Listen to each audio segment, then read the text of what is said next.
Good day, everyone, and welcome to the 50 Years Ago in Hockey podcast, and this is episode number 88. Each week, right here on the Hockey Podcast Network, we take you back in time 50 years and we report on all the hockey news exactly as it was reported by some of the greatest sports writers of all time 50 years ago. This week, we are looking at June 28th to July 4th, 1971.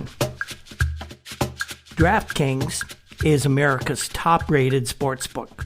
DraftKings Sportsbook is just the greatest sportsbook that there is out there. It's easy to navigate. It has plenty of instructions for new bettors and nearly limitless ways to get in on all the action. People I know have been loving DraftKings Sportsbook, and I know that you will too. Listen to this great offer. DraftKings Sportsbook is putting you courtside with a chance to turn $1 into $100 in site credits. That's right.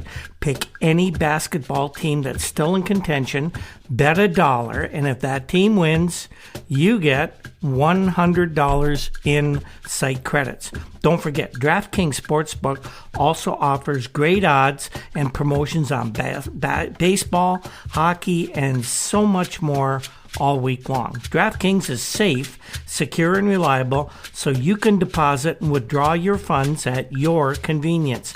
Download the top-rated DraftKings Sportsbook app now and use promo code THPN. That's THPN for the Hockey Podcast Network when you sign up to turn $1 into $100 in free credits. Bet on the basketball team of your choice to win their next game, and if they do, you'll claim $100 in free credits. That's promo code THPN for a limited time only at DraftKings Sportsbook. Must be 21 or older, New Jersey, Indiana, or Pennsylvania only, new customers only, wager paid out in site credits and restrictions apply. See DraftKings.com for all the details. Of course, in addition to DraftKings, don't forget our other sponsors. Newspapers.com is the world's largest online newspaper archive, and without their support, we couldn't do what we do here. And of course, the Breakwell Brewing Company, now open in their patio in Port Colborne, Ontario, just steps from the Welland Canal and a couple of blocks from Lake Erie. It's a great place. If any of our folks get into the Southern Ontario area, please look me up and we'll have a beer and a burger at the Breakwell. So a little bit of personal news here. We are now all moved into our new home back in Port Colborne, Ontario. We're so happy to be here. The renovations to the home office are just about complete. We got a few more things to complete here, and we'll get the sound just about right. It's getting better all the time, we think, but we're happy to be back in Port Colborne, and we'll be having lots of hockey news for you this summer. To our Patreon folks, we've been a bit remiss in getting shows out to you the last few weeks while we completed this move, but we have some really interesting stuff in the hopper, and we'll be getting that out in the coming days. Well, 50 years ago this week, June was moving into July, and summer was moving from early summer to midsummer. It was warm, it was hot, but you know what? There was still some hockey news being made, and we've got a bit for you this week. Our first report is going to concern the National Hockey League Players Association annual golf tournament. It was held in Woodbridge, Ontario, as we went into this week, because it was a bit delayed by rain, as we'll examine in this report by Jack Marks of the Toronto Globe and Mail. We ding-donged them to death. That was Derek Sanderson's description of the victory he and his partner, Boston Bruins teammate Eddie Johnson, scored in the American Airlines abbreviated National Hockey League Players Association Best Ball Golf Tournament at the Board of Trade Country Club this past weekend. The combination carded two-round scores of 61-64 for a 15 under par total of 125 and a two-stroke win over Stan Mikita and Jim Pappen of the Chicago Blackhawks. The New York Rangers twosome of defenseman Brad Park and left-winger Dave Ballone combined for a 128 after staggering out of a three-way tie for first place on Saturday. Friday's first round was washed out by electrical storms, so tournament officials cut the third annual tourney to a 36-hole contest.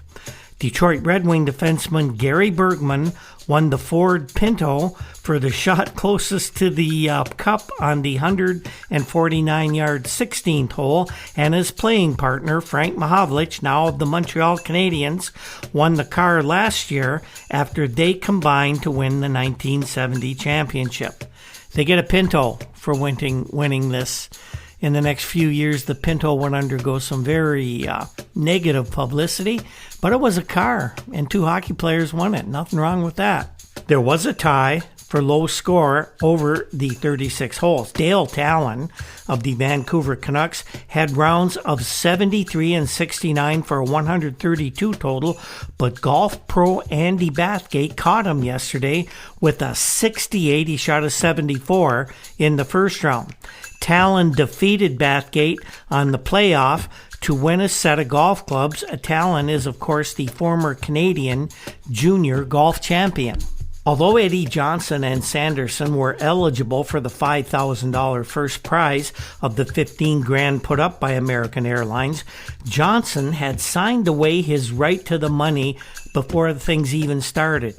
Eddie is a 5-handicap golfer, and with invitations to play in most of the top-run Pro-Am invitational tournaments in the United States and an amateur competitor in New England tournaments, Eddie had no desire to take the prize money. But, he said, this is the best Pro-Am tournament in which I've ever played. Well, Eddie Johnson, as you know, is the Bruins player representative on the NHL Players Association, is also the chairman of the handicap committee for this tournament. After the first round, when his partner Sanderson shot a 77, Johnson cut him from a 14 handicap to a 10. Derek may have been sandbagging a few people there. Eddie said, if I had another round to go, I'd have had to cut him again, he said, after realizing that Derek had shot another 77 in the second 18. Sanderson was a little glib about his share of the $5,000 first prize, $2,500. Derek's, when asked about the money, he said, well, we lost the Stanley Cup. I need the money. I don't know what I'm going to do with it until I talk to my attorney in the morning. One thing, though, I knew we were going to win it a month ago as soon as I find out that EJ and I were paired. And by the way, Mikita and Pappen also rejected the $3,000 which they won for finishing in second place. They sidetracked their money into the Rotary Club of Toronto Charity for Crippled Children and the Canadian Olympic Association's youth development programs, and good on them. Of course, you get this many hockey people together, there are notes coming out of the entire tournament, and so a smart reporter would keep his eyes and ears open for people gathering in scrums and maybe try and pick up a few tidbits. One such tidbit was Bob Nevin, the former Maple Leaf and now former Ranger. He was still shaken after being traded by the Rangers to the Minnesota North Stars. At the tournament, he said that he had been given absolutely no reason for being traded. Bob talked to Milt Dunnell of the Toronto Star, and he said he had no reason, no explanation at all. He said, I went to see Emil Francis, who is the general manager and coach of the Rangers, before I left New York. Bob said Francis told him that he was going to thank him for his services with the New York club, and he wanted to wish him luck. And that was all the Cat said to the captain of the Rangers that he traded away. The Boston Bruins announced the signing of two players during the tournament. They are veteran left winger Johnny Bucyk and youngish defenseman Rick Smith. They'll both be with the Bruins next season. Busyk's now 36. He's ready for his 17th NHL season, his 15th with the Bruins. If you remember, Johnny started his career with the Detroit Red Wings and was traded to the Bruins in exchange for Terry Sawchuk. Rick Smith will be 23, actually turned 23 this week. This is his fourth Boston contract, and then he's leaving for Kingston, Ontario, where he's going to attend Queen's University for the summer in furthering his education. Here's some news on one of the American Hockey League's newest teams, the Boston Braves. Because of the great demand for season tickets, the Braves management announced that they have moved up the closing date for accepting season applications from September 10th to July 1. No applications for season tickets at Boston Garden will be accepted after that date. Now, more than 7,000 tickets have already been sold on a season basis, and the supply of top-price $4 seats under the season ticket plan has been completely exhausted for the American Hockey League club's first season. The cutoff date was moved ahead to provide a sufficient number of tickets for public sale on game days. If you're a sports fan, and who isn't, who's listening to this podcast, you're always looking for the next big thing. Well, the next big thing in hockey these days is said to be the new Montreal Canadiens superstar in waiting, young Guy Lafleur, who was, of course, the first overall pick in the recent National Hockey League amateur draft. The present big thing, as everyone knows, is Bobby Orr. And Bobby did attend the end of the golf tournament. He didn't play the whole thing. He had a death in the family. His grandfather had passed away, but he was there for the end.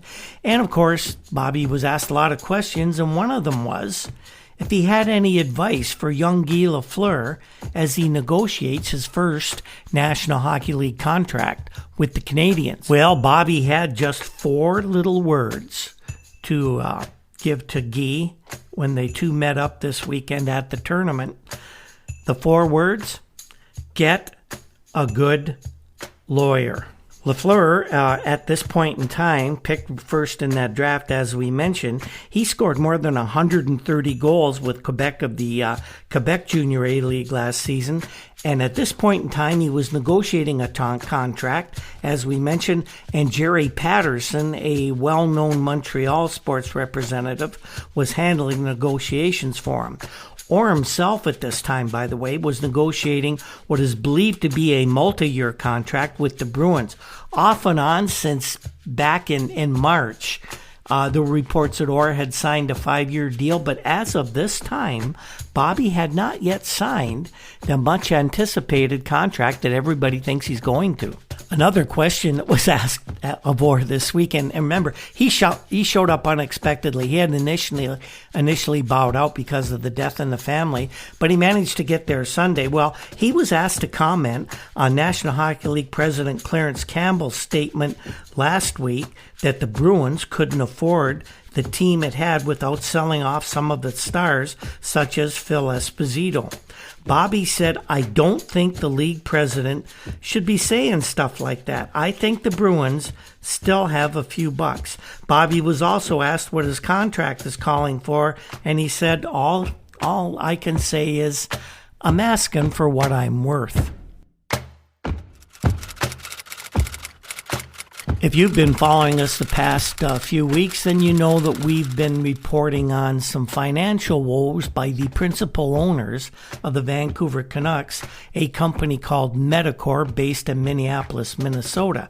Well, there were rumors swirling about the future of the team, and the vice president of Medicor, Lyman Walters, came out early this week and said that the Vancouver Canucks are not for sale and never have been for sale, but he stopped short of saying they never will be for sale.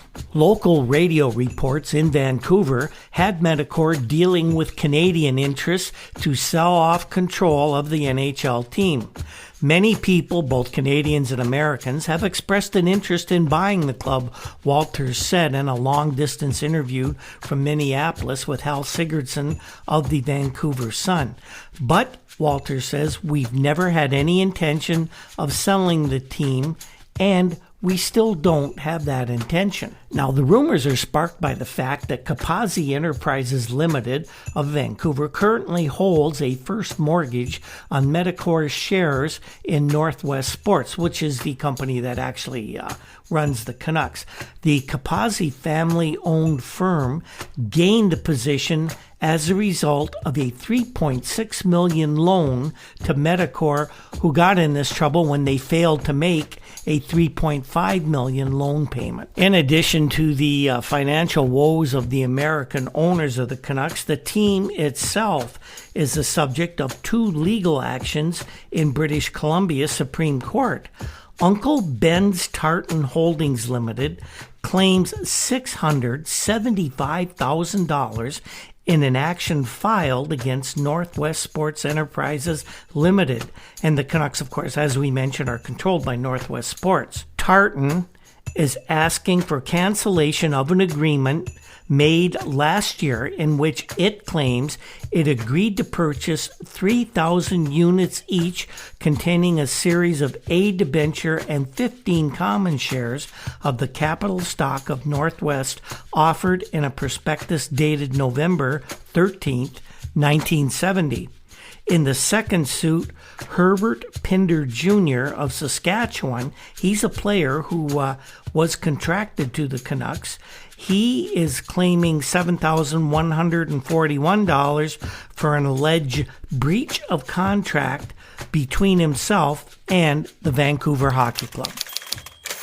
Here's a nice bit of news for a really good guy. Former National Hockey League Ironman Johnny Wilson has a new gig, and he hopes it leads to an eventual National Hockey League head coaching post. Johnny Wilson has had the record of 580 consecutive games played in the NHL in the late 50s, early 60s, and he was named this week the coach of the Tidewater Wings, which is Detroit's new entry in the American Hockey League and will be the Red Wings' #1 farm club. Johnny played 11 years in the National Hockey League, 6 with the Red Wings, 2 with Chicago, and split the remaining 3 seasons between the Maple Leafs and the Rangers before he retired in 1962. His record of consecutive games started with 30 at the tail end of the 1951-52 season, followed by 560 more, or 8 full 70-game seasons. Prior to accepting the Tidewater assignment, Johnny coached the Springfield Kings of the American Hockey League as they captured the Calder Cup, emblematic of the American Hockey League supremacy this past spring. So the Red Wings are hiring a winner to develop their young players in the AHL.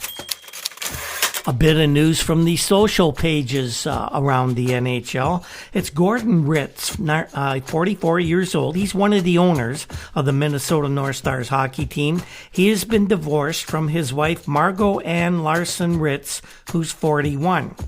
The divorce settlement gave custody of the couple's 3 children to Mrs. Ritz, with Ritz to pay her $10,000 a year for their support.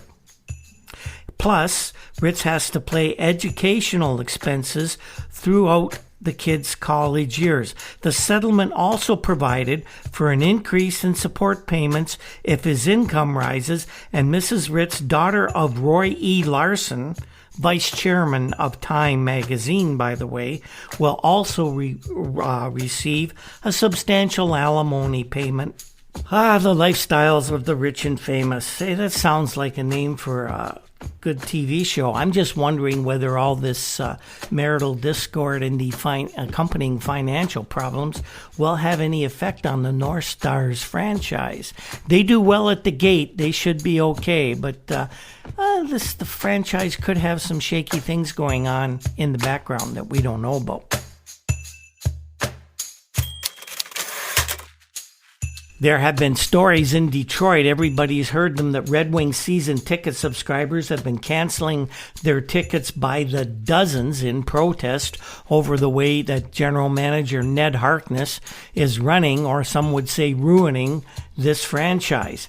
Well, Lincoln Cavallari, who is the building manager of the Olympia Arena, wanted to set things straight into what's really going on, at least the version of the truth given by the Red Wings. Cavallari says that while this is true that some folks are signing back their tickets, it is being more than offset by a demand from others who are interested in buying season tickets to the Red Wings for the very first time. Cavallari said that the Red Wings would have more season ticket holders than they've ever had before, and at this point right now, they are $229,000 ahead of last year's sales pace. He said the reason for this is that people who never thought they could buy season tickets are now coming in and asking for them, probably because they've heard the stories that other people are getting rid of them. Well, this kind of represents sort of a twist in the story, because now what you have is the Red Wings are seemingly being rewarded for their terrible failures of the past couple seasons. And always before, when they were successful, the fans figured, why bother trying to get seats? With the team down now, what's happening is people are figuring that, well, good seats must be available and we'll buy them up in case they ever do get good. But just remember, folks, you got Ned Harkness running the team. I will say this about Lincoln Cavallari, though. He is a very progressive guy, because here's a statement he made that portends well for the future and would become the standard for future NHL arenas. Cavallari said, I'll tell you how things are going for us. We're building 40 new boxes up near the roof over the balcony. There'll be 6 to 8 seats in a box. We haven't driven a single nail into a board of wood yet. All we have are the plans, and we've sold out every single one. Well, we have some news on Joe Crozier. Remember we told you last week that the American Hockey League had approved a Buffalo Sabres farm team in Cincinnati. Joe, of course, going to run the team for his old buddy Punch Imlach. Well, Joe did a kind of a classy thing this week. And by the way, I got to talk to Joe Crozier a few years ago working on a project about the 1967 expansion. And that was an interesting conversation. Just as an aside, I didn't know at that time that Jack Kent Cooke, while Joe was running the Rochester Americans, he flew Joe out to California to interview him for the general manager coach job of the Kings, long before Red Kelly was in the picture. And Joe conferred with his buddy Imlach, who convinced him to stay in the Toronto organization. Joe this week put a nice letter to Vancouver hockey fans in both the major Vancouver papers. This is what Joe wrote to the people of Vancouver. About 3 years ago, I came to Vancouver to run the Vancouver Canucks of the Western Hockey League. It has been a good 3 years, 2 years spent with the club and another in radio at CJOR. The reason these years have been good is because the people of Vancouver are the greatest anywhere. I'm leaving again to take on duties with the Cincinnati Swords of the American Hockey League, but I'll be back to Vancouver one day soon, I hope.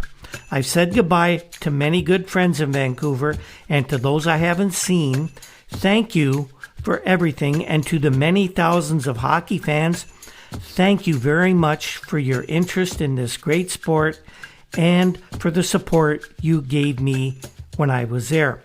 Vancouver is a major league city, and the fans are major league fans, and it's been a pleasure to have lived here, and part of me will always remain.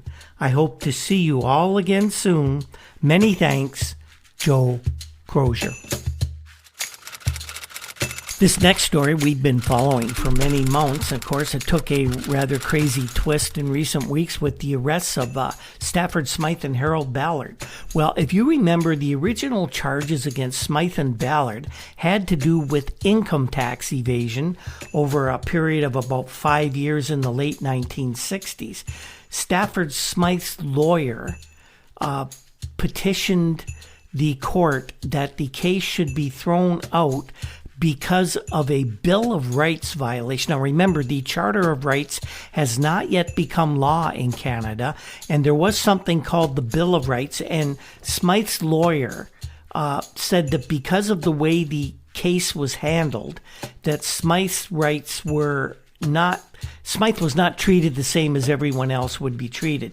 Well, this was sent all the way by the prosecution, the Crown, to the Supreme Court, and here's how they ruled on that particular case. The Supreme Court of Canada, and this report by Canadian Press, dismissed an appeal by Stafford Smythe against trial by indictment for tax evasion. Smythe, who's 51, president of Maple Leaf Gardens, had appealed the Crown's procedure by indictment on the grounds that it was a violation of the Bill of Rights.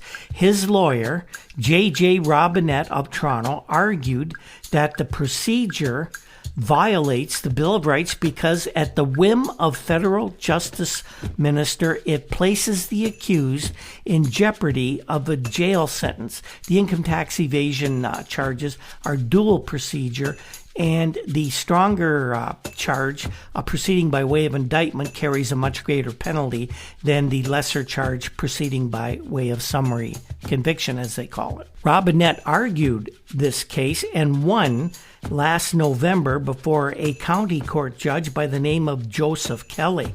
But in December, Chief Justice Dalton Wells of the Ontario Supreme Court overruled Judge Kelly and ordered Smythe to stand trial as he had been charged.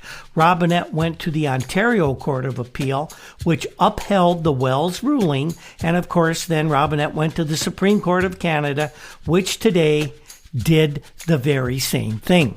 A bit of history on this for those of you who are not familiar. Smythe was charged in 1969 with evading payment of income taxes on $278,920 and of making false and deceptive statements for income tax returns from 1964 to 1967. Harold Ballard, Smythe's partner in crime, and never was a phrase so true as it was with those two, he was charged under the Income Tax Act with evasion of taxes on $134,685, and that was during about the same time. Now, the Ballard case was not directly involved in the Supreme Court appeal.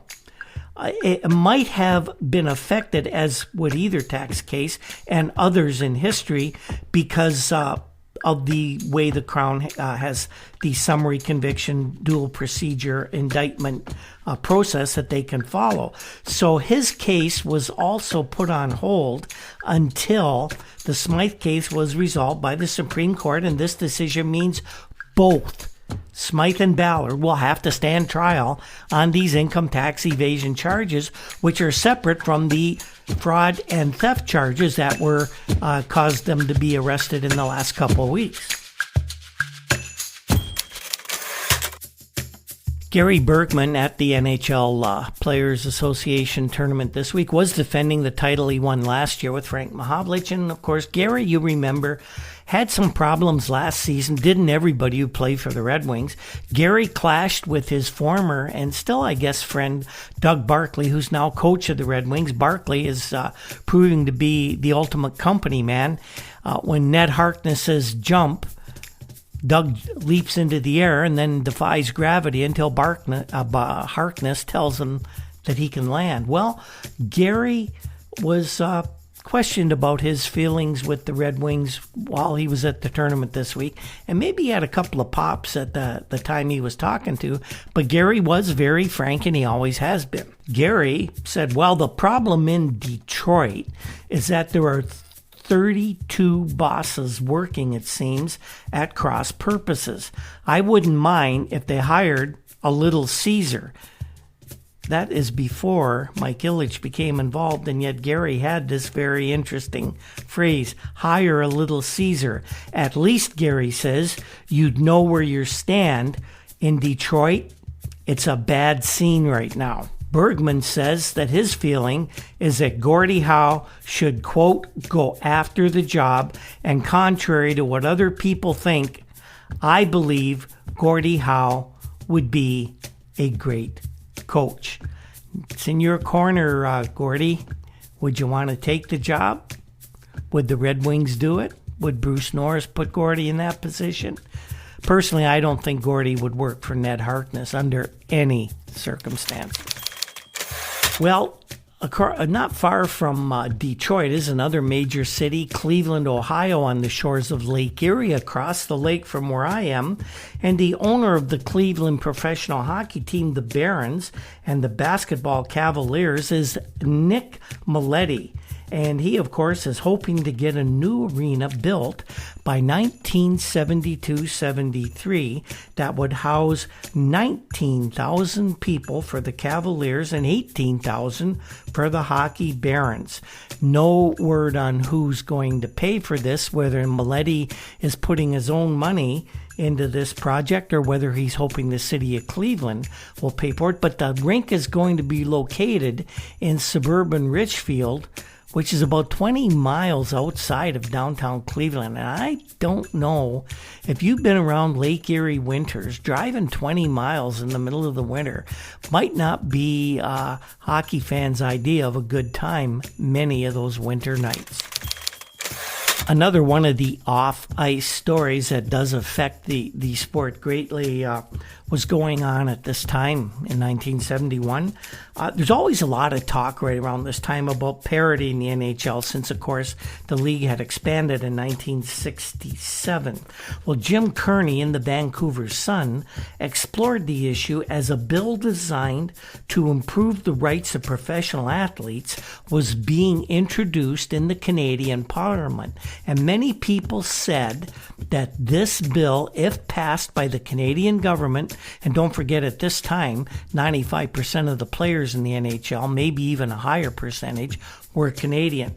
They said that this bill, whoever they were, would ruin professional hockey and cause an end to professional sport in general if the United States adopted a similar plan. Jim Kearney wrote that the Vancouver Canucks and, in fact, all expansion hockey teams would owe a great debt of thanks to Ron Basford, the Canadian Minister of Consumer Affairs, because the bill he is about to introduce would definitely cause parity to be completed in the National Hockey League. Everybody would be on an equal playing field, according to Basford's bill. Now, how does this work?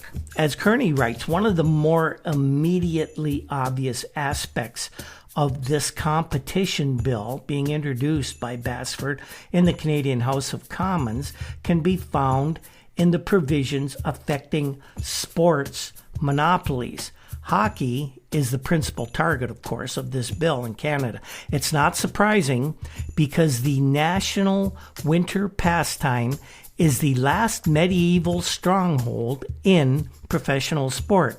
When the bill becomes law next year, hockey will have to replace its restrictive clause with the same sort of option clause used by professional football, and it will have to run its annual amateur draft as it was meant to be, to help the needy, not the greedy. What's happening here is that the National Hockey League Players Association is suddenly being handed a club that it never had before.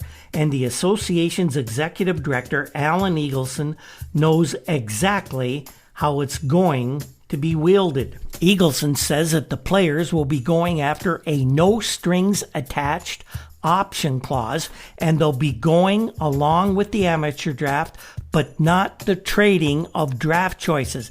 They want to forbid that to keep teams like Montreal Canadiens and their great general manager Sam Pollock from ensuring that the best players go to the best teams. That can't happen if you're going to have parity. Kearney says that the players will likely get what they want in these two areas because their wishes exactly are square with the intent of the competition bill, not to mention the wishes of the Economic Council of Canada, which wants pro sport under the Combines Act, which is sort of like the antitrust legislation in the United States for our American listeners. For the new clubs like the Vancouver Canucks, the California Seals, maybe, the LA Kings, etc., The shortcut to parity is being established right now by this bill. Once the option clause replaces the reserve clause, look for talented bench sitters on the good teams like Boston, Montreal, Chicago, and New York. Look for them to play out their options like the football players are doing and sign with expansion teams low on talent, but maybe high on cash. These guys, not only will they be able to play regularly, which they probably would never do on teams like Boston and Montreal, but they'll be able to make a lot more money. For instance, a fifth defenseman who plays only occasionally, somebody like Ricky Smith of the Boston Bruins, he's worth no more than $20,000 a season to the Bruins. With the Canucks, he'd be 1-2 with Gary Doak as the best defender on the team, and he could likely make a lot more than $30,000 a year. Now, if the association's chief concern is the economic well-being of its members, Kearney says that that's another reason it wants the trading of draft choices halted. Had this year's number 1 pick, Guy Lafleur, gone to Oakland, as he, some say, should have, he'd have much more bargaining muscle than he will with Canadians, whose need for his services is not as great.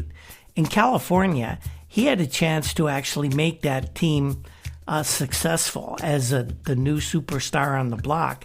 With Montreal, in at least the first season, he's just another one of the guys and will probably be paid that way. Kearney says that if all this seems like a classic case of the union about to be in a position of telling the boss how to run his business, if that's the way you feel about this, you are exactly right. This may not be right and proper under business customs, but it's pretty difficult to really drum up any sympathy for National Hockey League owners who are now crying ruin and doom of their sport, and that the walls are going to come crumbling down and fans will no longer have the wonderful NHL to view on TV and listen to on radio. And even if they can manage to find tickets for these sold out buildings, they're not going to be able to do that either, according to the NHL bosses.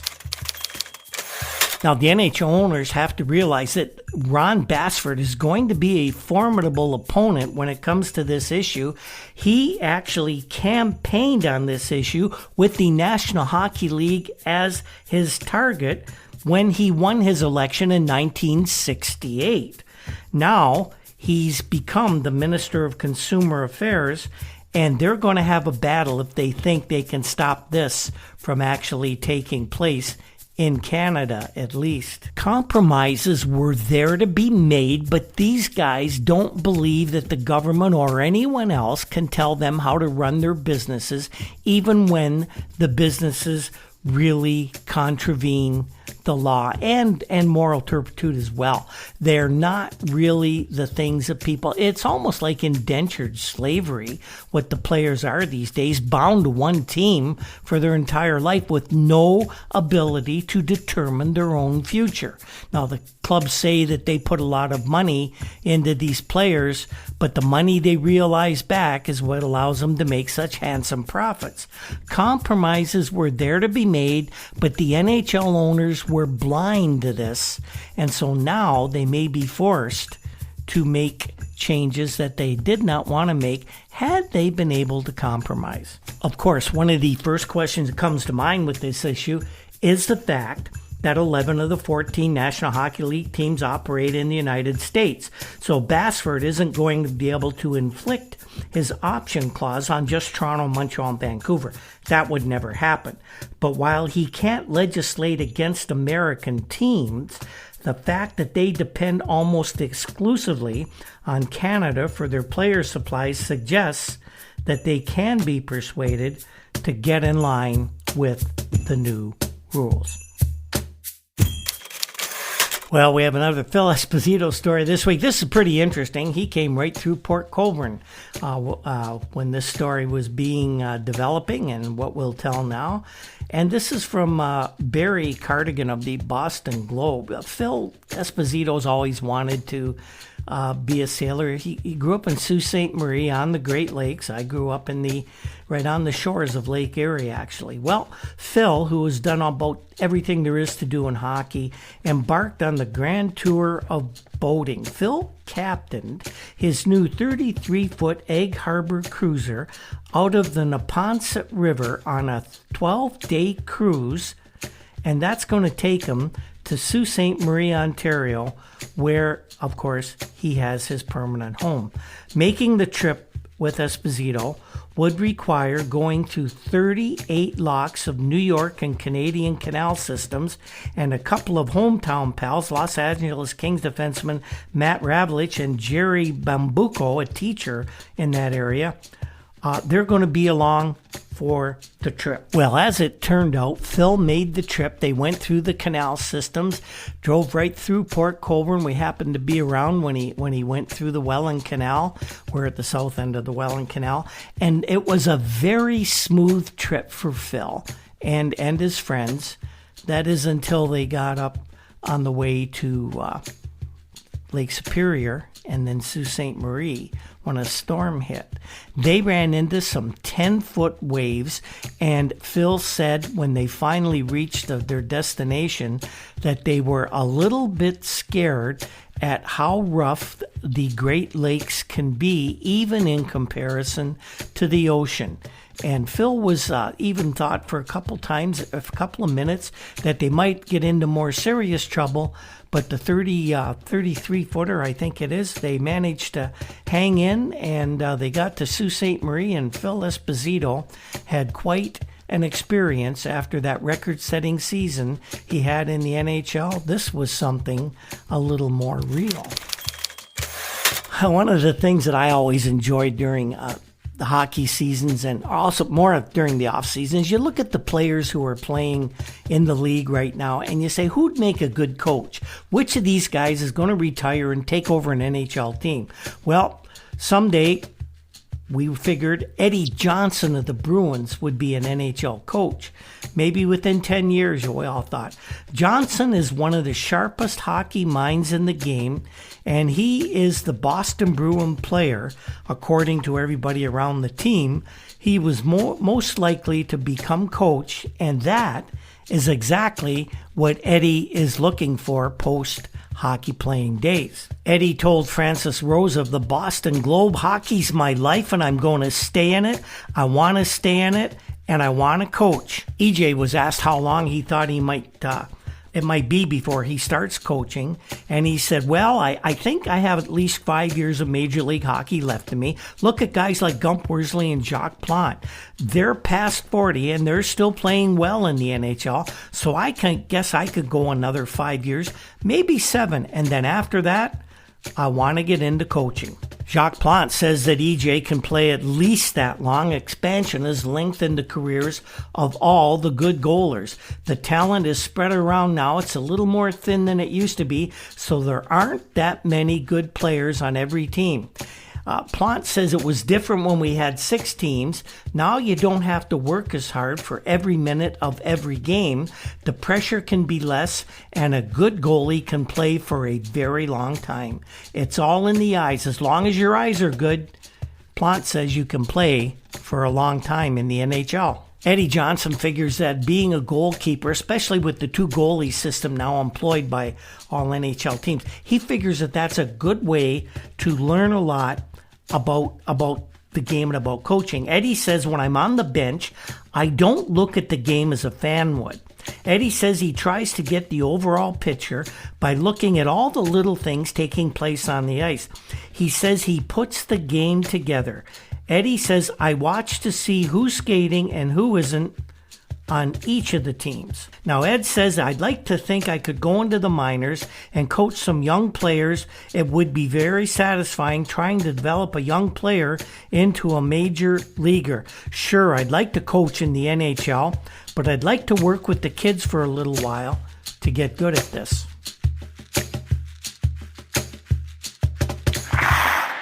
So that's this week's show, everyone. Another off-season delve into a couple of issues a little more deeply. And what did we learn from this going into July week? Well, we got the results of the NHLPA golf tournament and the accompanying hockey news that came out during the weekend. You get a lot of hockey people together, and some news is going to be made.